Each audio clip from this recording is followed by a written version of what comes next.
Hey everybody, thanks for being here. This week it's Columbia River walleye first in early spring with cold, rainy, dirty water conditions. And then we'll head to midsummer for warmer conditions but plenty of wind, and we'll learn how to deal with that wind and still load the boat with some great quality walleye. Now I guarantee if you watch this episode, you will catch more walleye. I'm Justin Wolf and this is Angler West Television. It's a cold, rainy spring morning on the Columbia River, stained with spring runoff. We've launched out of Boardman, which is a good ways above the Dalles and just below Umatilla, with Bob Schmidt, who's fishing with well-known walleye angler Ted Beach. The conditions are not ideal for a pre-spawn bite, but if you're going to be successful on the Columbia, you better learn how to handle them. This particular spot, I've been busy and haven't been able to get out on the water, and I've got a good friend, Jaime Rodriguez, aka J-Rod. He's been out checking these spots for me, found fish here, so this is where I wanted to start. We're going to troll on down by this little island down here. There's been quite a pot of walleye hanging out in here. Now, this is a pre-spawn bite right now. The temperatures are running about surface temp 48.4, 48.5. As soon as we get that full moon, I think these fish are going to start spawning. They're full of eggs right now. I encourage anybody that catches a big female to release her and let her have those eggs go out. These walleye are some of the best table fare you'll find, and keeping some of those males doesn't hurt a thing. How many eggs does a large female lay, Ted? These large female, Bob, they'll lay up to 100,000 eggs. Out of that 100,000 eggs, a survival rate is, they figure, about 2% is all. So there's not a great survival rate on those baby walleye. The thing about a walleye, they don't make a nest like bass, crappie, and those other type of fish. Female come in on this where we're fishing now, just off of where we're fishing. They'll go in towards shore, find some gravel, find some weeds. Their eggs have a sticky substance to them. They'll deposit their eggs. The males come in right behind and fertilize the eggs, and then there's no guarding the eggs or anything. They leave the nest. They go out. The big females go out and sulk in deep water for a couple days, and then they'll start feeding again. And that's what they call a post-spawn bite. What we're using today is bottom bouncers, 2 and 2.5 ounce bottom bouncers with maxillary. Bob's got a Wally Pop on his. I've got a Cha-Cha on mine. Bright colors with this stark stained water. That's one of the things that's going against us, is this water has got some stain to it because of the runoffs. But we'll see if we can't make these work. Doesn't feel like a big one, but it's a fish.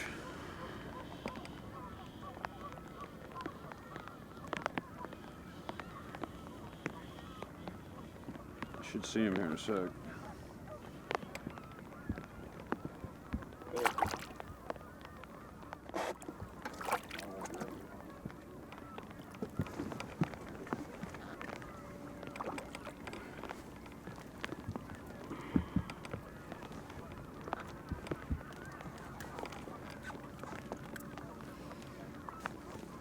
Nice little eater walleye. This is called a Cha-Cha Max puts out. The only thing I did different on this, I put a different color smile blade on it. I put a red scale 1.5 on it to give it a little more thump in the water. These are Cha-Cha floats and a double worm hookup harness. That's all I'm using. Throw a worm on there, drop it down. We were in 23, 24 feet of water when I caught that fish. Using a L-shaped bottom bouncer, 2 ounce weight, and found a fish. Okay, I'm getting ready to put my worm on my harness here. What I do, I like the worms are squirmy. Just thump his head a little bit on the side of the boat. Make sure you don't hit your finger in cold weather, because boy, it hurts. It stuns the worm, is all it does. It allows me to put that worm on the way I want it to go on, nice and straight. And there he is. And that will catch me another fish. Okay, I'm letting my worm out to catch a fish. We're in about 28 feet of water right now. I'm going to move back into about 24, 25. Again, this water, if you look at it, is pretty stained color, kind of a chocolate milk almost color. That's why we're using such bright lures right now, and bigger profiles on the bait, so those fish have a better chance of finding it.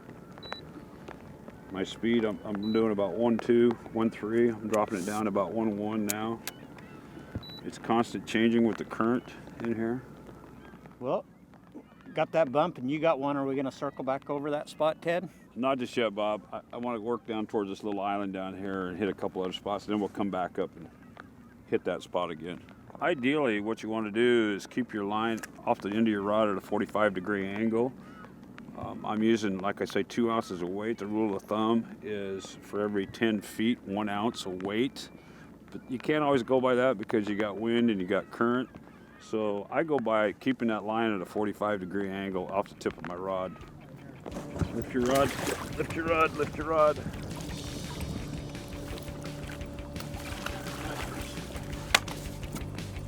It's about a 17-inch. We can measure about a 17-inch walleye. Nice, another nice eater.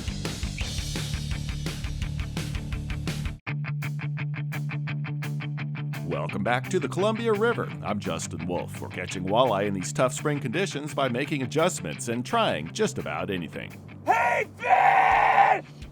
So the Walleye Pop comes with a 1.5 blade. As dirty as the water is, I'm gonna bring it up to a 1.9, see if we get a little bit more. So simply grab that blade, slide it right over that loop knot, pull it through, take the tag, run it through the hole there.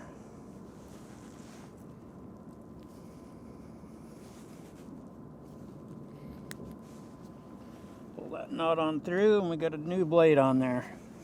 Yeah, we were just using the double whammy with the bigger metal blade, so I went with a 1.9 smile blade, and it had some garlic scent on it, so I'm going to load the Walleye Pop up with some of this bloody tuna garlic. Get a little bit down in there in the scent chamber like that. We're good to go. Pull down. Lift. Nice job. Another eater. You can see that glow on that blade there. That's a 1.9. 1.9 lemon lime Lemon on lime. the Walleye Pop. Did you put scent in the Walleye Pop? I did. I put that garlic scent on there, the bloody tuna garlic. It's a nice male fish there. It's June 19th, and we've moved to the Washington side of the river just downstream from Boardman to Crow Butte Park. Again, we're with Ted Beach, who's joined by Bobby Loomis of Max Lure. Now the challenge isn't cold-stained water, but high winds. In this side arm of the river, we can find shelter from the wind that can be typical on the Columbia River in summer. How do I deal with the wind? That's a good question. Main thing is keep your speed down. Try to keep your speed down. Right now we're doing 1.12, 1.3. That's still a good speed to catch walleye in. We're fishing in an area called Crow Butte. I thought maybe we'd get out of the wind a little bit in here. It's a south wind, so it's blowing right into the butte. Instead of fishing downstream like you normally would, we're going with the wind to save our battery on our electric motor. And hopefully we'll tag some fish here pretty quick. What are we looking for as far as structure or anything like that? Have we got, you just following contours? Right now I'm fishing the deeper area of Crow Butte here, see if there's anything down deep. Right. Our deep area in here is only going to be about 17 to 20 feet. Right. As we move up into Crow, it's going to shallow up. Those fish might be up there with this wind blowing into it, feeding a little bit up in there. So we're going to try that here in a little bit. Yeah, I'm getting bit. But I mean, all he would do is just pick it up, spit it out. Just barely pick it up, spit it out. The main thing we're looking for is weed lines right now. Yeah, there's a lot of weed lines out here, and that's one of the things we're going to be fishing are just the edge of the weed line. Right. Hopefully, there's a lot of perch in here. These walleye come in here and feed on the perch, the crappie, crawdads. Right now I'm using a super slow death that emulates a crawdad just to see if it's going to pick any fish up. There's a walleye. Need a net, Bobby? No, I don't think so. He's not a bad fish. That's a nice walleye.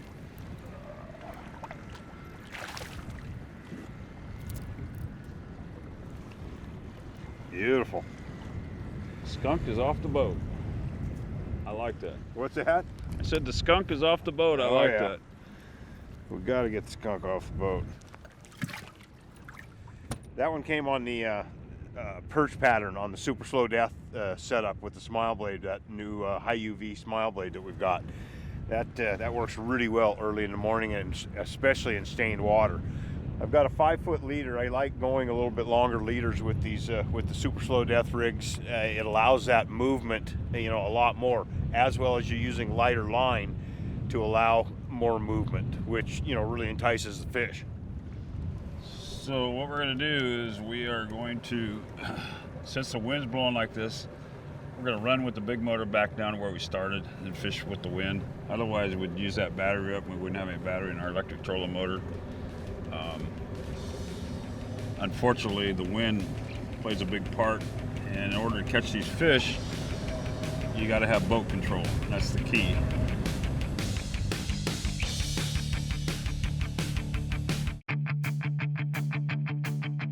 We're at Crow Butte Park on the Columbia River for walleye on a windy day. The main stem is not fishable, but the park is protected and producing fish. What we're looking at here is, this indicates to me these are feeding fish in here. I'm hoping they're walleye, not necessarily, I can't tell for sure. I know some of these down here on the lower bottom part are walleye, so hopefully we'll pick one of these up. We're in 23 feet of water. Water temp 65.1 on the surface.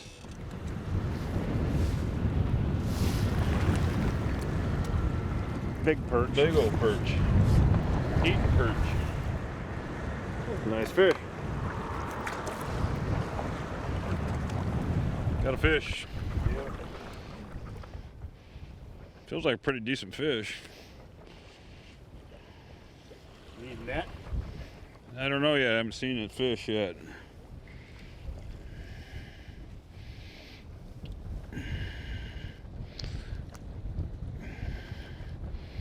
Hope it's not a catfish. Catfish? I say I hope it's not. You see it yet? Catfish. Doggone it. You believe that? Oh, that's a nice fish. If you like catfish. What do you got, Bobby? It feels like a decent walleye. Switched to a little bit different color smile blade, and it definitely has helped. Ready?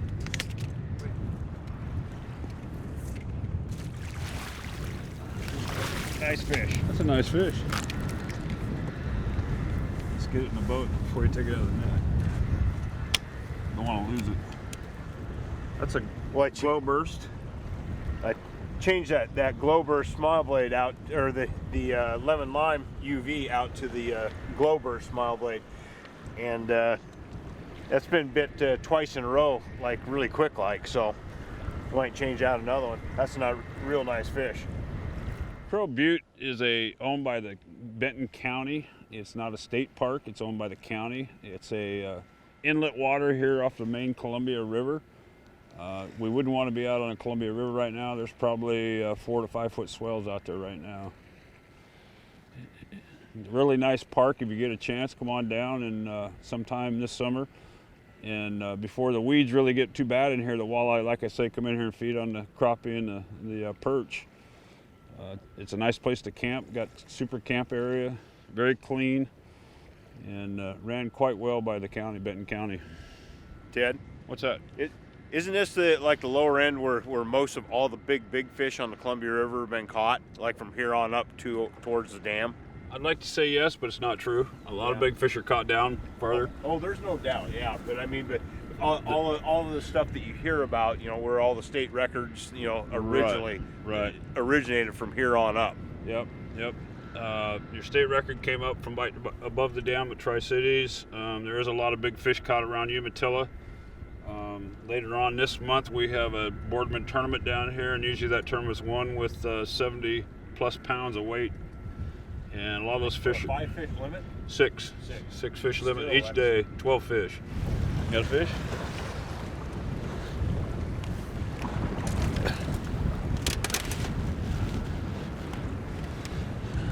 Need net?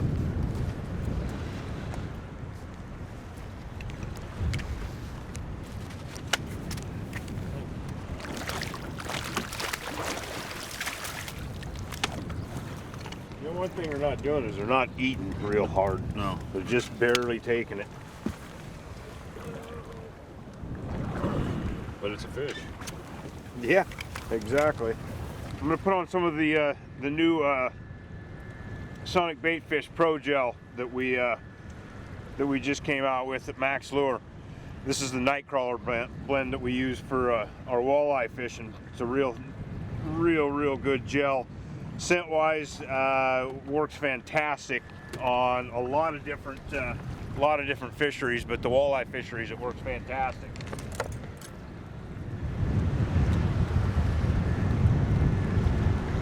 Need the big perch. Look at the size of that perch. That looks like tacos to me.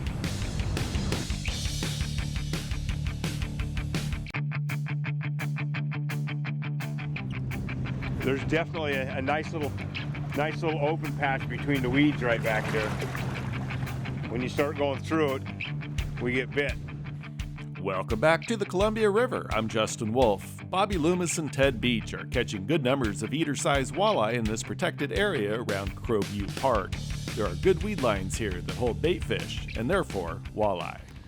Yeah, we're coming right on the inside edge, what I call the inside edge of the weed bed back there. And that's where we're getting these fish. They're waiting for bait fish net to come out of them weeds, and then they're ambushing those bait fish. Glow burst, UV smile blade.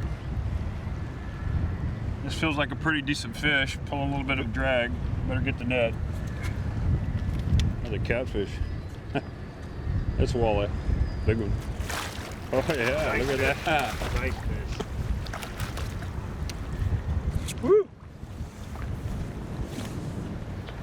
That's what we're looking for. Absolutely. Nice fish. Very nice fish. Yeah, nice and fat. Yeah. Now, how big is that fish?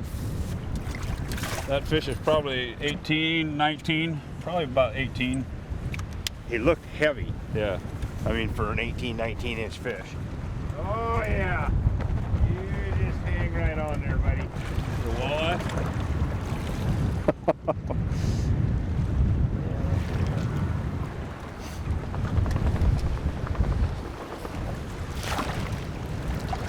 Lift. Look at that fish.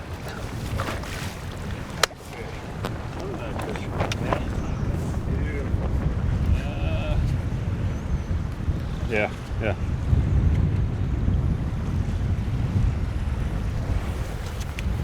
Ready?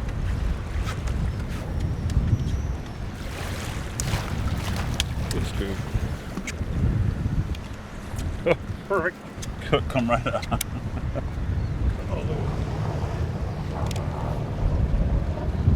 Need a net? What's that?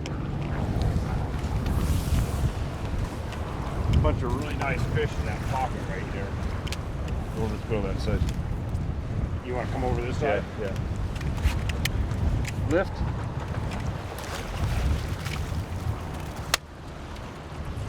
There you go. Another nice fish. Got him? Thanks, sir. Yep.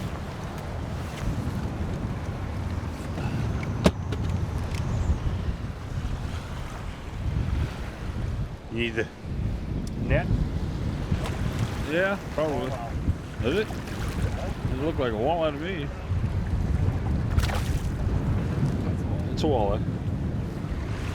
Ready? Yeah.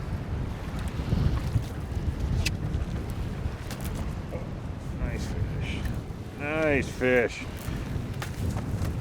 Did you get him? Yeah.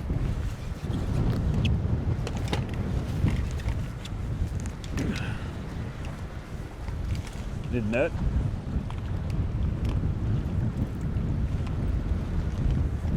A non-taco. Oh. Look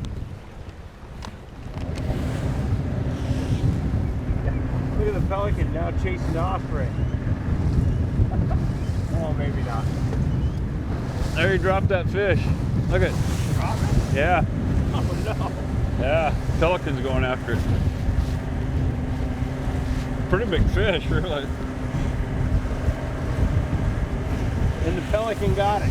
Did it? Oh yeah. Oh yeah, there's an eagle there too. The birds aren't the only ones that know these fish are great to eat.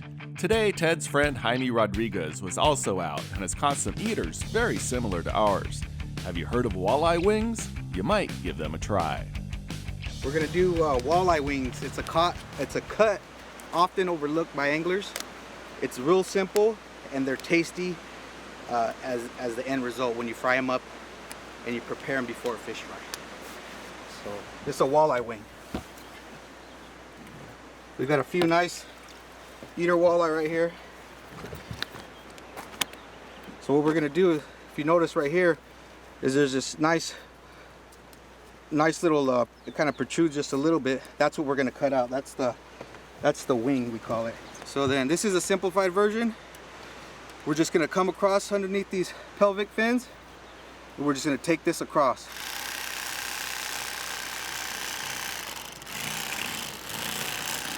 We're just gonna take it across all the way through. And you'll notice it's about a 1/4 inch of nice white meat right here. That is the walleye wing. So what we do with these is Frank's red hot sauce, buffalo wing sauce, marinate them overnight, and then batter them up, fry them up, and they'll actually, when you grab it and you eat it, you grab it by the fins, you get the meat right there, and you just kind of peel it with your teeth. You get that meat. If you fry it just right, you can turn them around and bite the fins off these tasty morsels.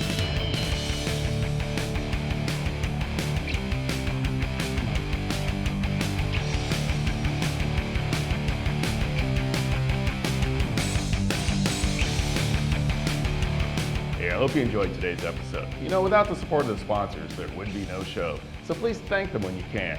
Now, get out there and do some great fishing.